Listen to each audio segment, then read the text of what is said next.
தமிழக சட்டசபை தேர்தல் 23ஆம் தேதி நடக்க இருக்கு.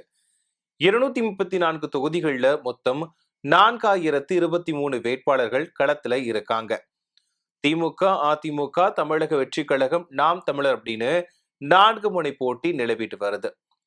தேர்தலில் போட்டியிடக்கூடிய வேட்பாளர்களுக்கு வாக்களிக்கிறதுக்காக 5,73,43,291 பேர் தயார் நிலையில இருக்காங்க.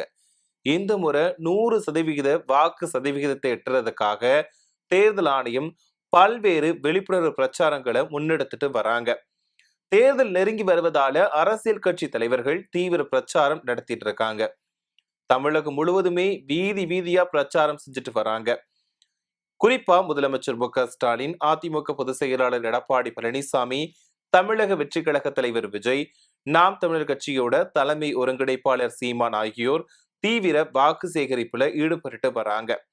இதுக்கு இடையில அரசியல் கட்சிகளோட அனல் பறக்கும் தேர்தல் பிரச்சாரம் நாளைக்கு மாலை 5 மணியோட ஓய்வு பெறுது. அதாவது நாளைக்கு சாயங்காலம் 5 மணியோட தேர்தல் பிரச்சாரம் நிறைவு பெறுது. முதலமைச்சர் மு.க.ஸ்டாலின் தான் போட்டியிடக்கூடிய கொளத்தூர் தொகுதியில பிரச்சாரத்தை நிறைவு செய்கிறாரு.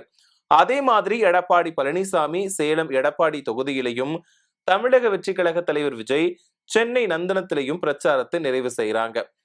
தேர்தல் பிரச்சாரம் ஓஞ்ச உடனேயே வாக்குப்பதிவுக்கான ஏற்பாடுகளை தேர்தல் ஆணையம் மேற்கொள்ள இருக்காங்க.